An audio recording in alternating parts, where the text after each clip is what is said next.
আহা ক্রিকেট, আহা আমাদের প্রেমের টেস্ট ক্রিকেট, আহা আমাদের ভালোবাসার বাংলাদেশ ক্রিকেট। এই সকল স্রোত এসে মিলেছিল আজ শেরেবাংলা জাতীয় ক্রিকেট স্টেডিয়ামের মোহনায়। Cricket, test cricket, Bangladesh cricket, তার সকল সৌন্দর্যের পসরা যেন মেলে ধরেছিল। যেই কারণে সিরিজের প্রথম টেস্টে পাকিস্তানের বিপক্ষে বাংলাদেশ এই রকমভাবে 104 রানের অসাধারণ একটা জয় পায়।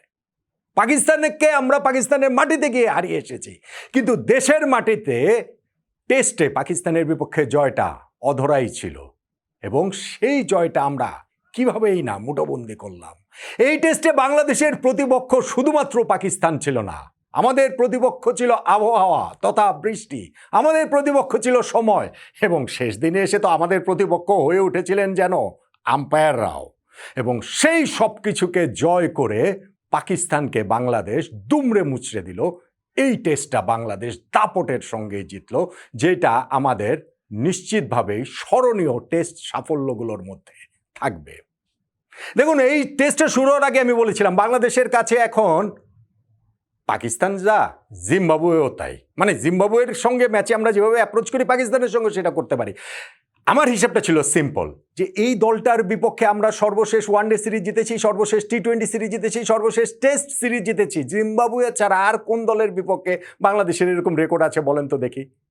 এই টেস্ট ম্যাচ যে চলেছে প্রতিটা দিন শেষে, ইভেন দ্বিতীয় দিনে যখন বাংলাদেশ একটুখানি ব্যাকফুটে, তখন আমি বলেছিলাম যে ইট হ্যাপেন্স, টেস্ট ক্রিকেট হবেই। টেস্ট ক্রিকেট ক্রিকেটারদের স্কিলের পরীক্ষা নেবে, মানসিকতার পরীক্ষা নেবে, সেই কারণেই তো এটা টেস্ট ক্রিকেট। কিন্তু ফাইনালি গিয়ে বাংলাদেশ এই ম্যাচটা জিতবে। এমনকি আমি 4th ডের পরে বলেছিলাম যে বৃষ্টিটা আমাদের সর্বনাশ করে দিল বটে, কিন্তু 5th ডেতে যদি সারাদিন খেলা হয় তাহলে এই টেস্ট ম্যাচ বাংলাদেশ জিতবে। যখন আমরা পাকিস্তানের লাস্ট উইকেটটা তুলে নিলাম, ওদেরকে যখন অল আউট করে দিলাম, আমি জানি না অফিসিয়াল টাইমটা জানি না, আমি ঘড়িতে টাইম দেখছিলাম 4:52 বাজে। হ্যাঁ, 6:15 পর্যন্ত খেলার সুযোগ ছিল হিসাবে কাগজে কলমে, কিন্তু ম্যাক্সিমাম 5:30 পর্যন্ত আসলে খেলা হতে পারতো। লাইট এরপরে আর অতটা থাকে না, তার মানে ধরেন আধা ঘন্টা মতো সময় আগে আমরা মাত্র এই টেস্ট ম্যাচ জয়টা নিশ্চিত করলাম। এই যে 5th ডেতে বাংলাদেশের এরকম একটা স্মরণীয় জয়, সেইখানটাতে মোমেন্ট অফ দ্য ডে কোনটা, ওই আলোচনাটাই তো করছে। আর অনেক আলোচনা করবো, এই ভিডিওটা হচ্ছে গিয়ে মোমেন্ট অফ দ্য ডে নিয়ে।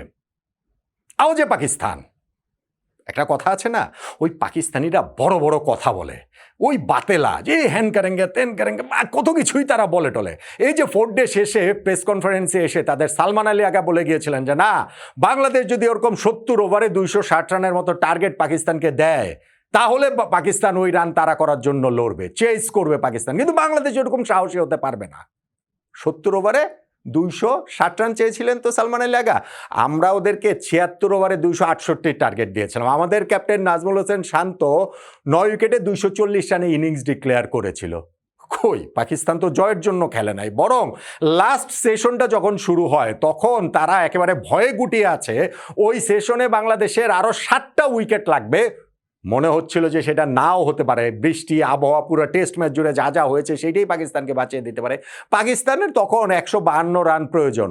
ওই 152 রান চেস করার জন্য তার পাকিস্তান খেলে নাই, নিশ্চিতভাবেই খেলে নাই। কিন্তু এটা ঠিক, লাস্ট সেশনটা যখন আমরা শুরু করি তখন মনে হচ্ছিল আহা, এই টেস্ট ম্যাচটা কি আমরা আসলে জিততে পারবো না। ওই যে বৃষ্টির কারণে প্রায় একটা দিনের বেশি খেলা ইনফ্যাক্ট ভেসে গেছে, সেইটাই কি আসলে আমাদের আফসোসের কারণ হয়ে দাঁড়াবে কিনা?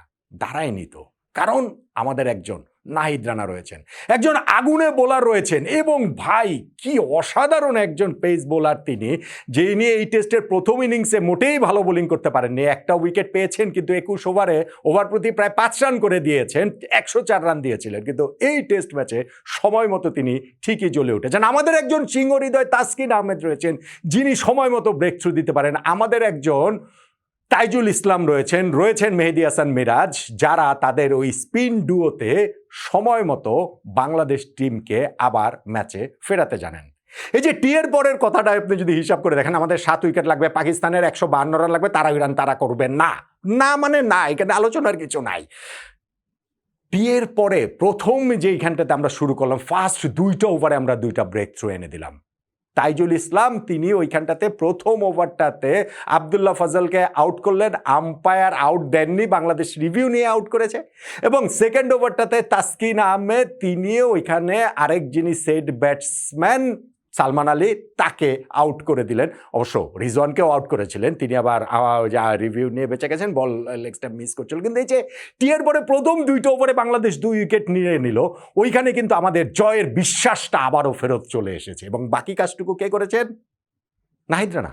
আমি বলছিলাম তিনি ফার্স্ট ইনিংসে ভালো বোলিং করেন নাই, সেকেন্ড ইনিংসে একটা উইকেট তিনি মাঝখানে পেয়েছিলেন বটে, কিন্তু ওই সময়টা যখন আমাদের ঘড়ির সঙ্গে যুদ্ধ, সময়ের সঙ্গে যুদ্ধ, পাকিস্তানের উইকেট তুলতে হবে, দুই প্রান্ত থেকে আমাদের ক্যাপ্টেন স্পিন নিয়ে আসলেন মিরাজ এবং তাইজুলকে, না হচ্ছে না, উইকেট পাচ্ছি না, নাহিদ রানাকে বোলিংয়ে তিনি আনলেন এবং নাহিদ রানা বোলিংয়ে এসে পরপর 3 ওভারে 3টা উইকেট তিনি তুলে নিলেন।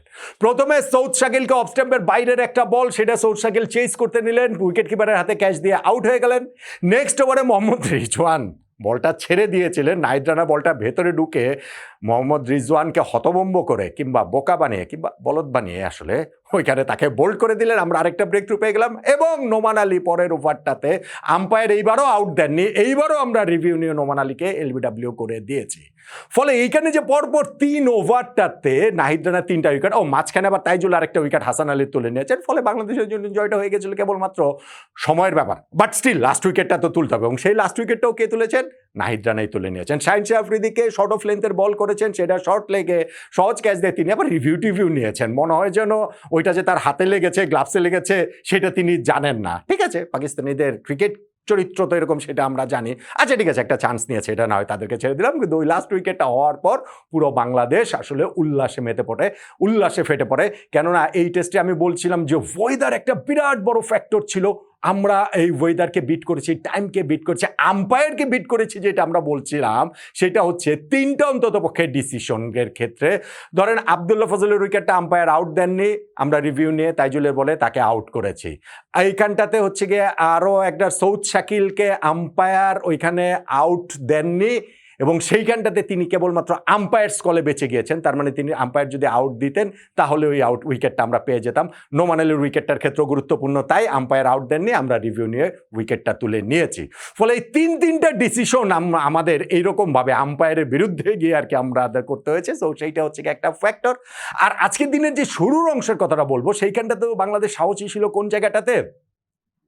আমরা 9 উইকেটে 240 রান তুলে ম্যাচের দানটা ছেড়ে দিয়েছি। পাকিস্তানকে ওই টার্গেটটা 268 রানে দিতে পেরেছি। আমাদের এইখানটাতে মুশফিকুর রহিম দিনের শুরুতেই তিনি শুরু থেকে অল্প কিছু রান করে আউট হয়ে গেছেন, 22 রানে 11 রান করে আউট হয়েছেন। ওইখানে লিটন দাস, কিন্তু আমাদের ইনটেন্টটা ছিল স্পেশালি এরপরে প্রথম আধা ঘন্টা 45 মিনিট চলে যাওয়ার পর ফার্স্ট আওয়ারটার পরে আমাদের ওই ইনটেন্টটা দেখা যাচ্ছে মেহেদী হাসান মিরাজ তিনি একটা ভালো ক্যামিও খেলেছেন 20 অড রানের। নাজমুল হোসেন শান্ত আসলে আনলাকি, জোড়া সেঞ্চুরি হতে পারত, প্রথম ইনিংসে সেঞ্চুরি, পরে ইনিংসের 87 পর্যন্ত চলে গিয়েছিলেন, কিন্তু রিভার্স করতে গিয়ে তিনি এলবিডব্লিউ হয়ে গেলেন। কিন্তু এইখানটাতে প্রতিটা রান গুরুত্বপূর্ণ, এমনকি শেষ দিকে গিয়ে তাসকিন যে হচ্ছে ওই যে 4 মারলেন, ছক্কা মারলেন, সেইটাও গুরুত্বপূর্ণ। পাকিস্তানকে লাঞ্চের ঠিক কিছুক্ষণ আগে আমরা দান ছেড়ে দিলাম, তখন 76 ওভারে তাদের 268 রানের টার্গেট, এবং লাঞ্চের আগে যে 4 ওভার হয়েছিল সেইখানটাতেই তাসকিন কিন্তু উইকেট তুলে নিয়ে নিলেন ইমামুল হকের। মিডল সেশনটা আমাদের জন্য একটু হতাশার গিয়েছে, সেইখানে পাকিস্তানের আর মাত্র 2টা উইকেট, একটা মিরাজ নিয়েছেন, একটা নাহিদ রানা নিয়েছেন, আমরা মাত্র তুলতে পেরেছি। এবং ওইখানটাতে যখন তারা 3 উইকেটে 116 রানের সেকেন্ড সেশনটা শেষ করেছে, ম্যাচের একটা মাত্র সেশন বাকি, মনে হচ্ছিল পাকিস্তান এই ম্যাচটা ড্র করে ফেললেও ফেলতে পারে।